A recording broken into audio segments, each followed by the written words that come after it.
Morning সবাইকে। আর এটা হচ্ছে আমার জায়ের রান্নাঘর। তো রান্নাঘরের কাজ চলছে, দেখো এটা হচ্ছে মানে কি বলে এটাকে, টাইলস বসানো হচ্ছে, এখনো বসানো হয়নি। এই পাশটা হয়েছে, এই পাশটা এখনো হয়নি। আর আমার বর যবে থেকে রান্নাঘরে মানে লেবার কাজ করতে আসে তবে থেকে এখানেই এইখানেই দাঁড়িয়ে থাকে। তো নিচে মোটামুটি লাগানো হয়েছে, এখনো কমপ্লিট হয়নি। তো ফ্লোরটা কেমন হয়েছে অবশ্যই তোমরা কমেন্টে জানাবে। আর টাইলস গুলো কেমন ডিজাইনটা কার কার পছন্দ হয়েছে অবশ্যই। আর এটা হচ্ছে আমার জায়ের পছন্দ। এই দেখো ওর ঘর প্রায় কমপ্লিট, আর আমার ঘর দেখবে, চলো দেখাচ্ছি আমার ঘরের অবস্থা।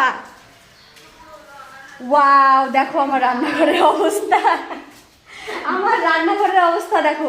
আর এই মহারানী সব করে ফেলেছে, দেখো কিচ্ছু রাখিনি। আর আমার রান্নাঘর 1 মাস আগে করেছে, তো আমার রান্নাঘরের অবস্থা দেখো।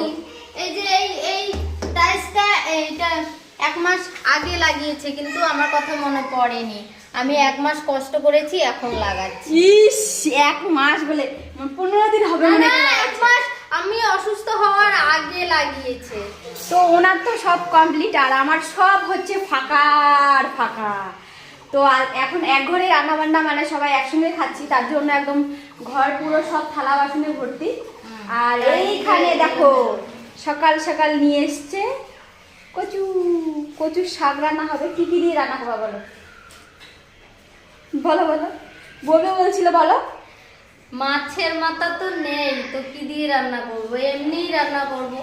যদি ইলিশ মাছ আমার যা খেতে চেয়েছে, আমার জানা বদমাস কচুর শাক খেতে চেয়েছে। তো আমাদের এখানে নেই, এখান থেকে প্রায় 1 কিলোমিটার দূরে আছে। তো সেখানে বরকে একদম পটিয়ে পাটিয়ে চুমু টুমু দিয়ে পাঠিয়েছে। তো কচুর শাক সবার খাওয়া ভালো, মানে সববার খাওয়া ভালো। তার মধ্যে আমার জায়ের প্রেগনেন্সি, তো আমাদের এই দিকে মানে আমাদের মনেই ছিল না, মাথায় ছিল না। প্রেগনেন্সির জন্য কিন্তু কচুর শাকটা বেশি খাওয়া প্রয়োজন। আর ওর কিন্তু এই সিজনে একদিনও কচুর শাক খায়নি। তো হঠাৎ আমার গোটা প্রেগনেন্সি শেষ হয়ে গেছে, আর কিছুদিন বাকি।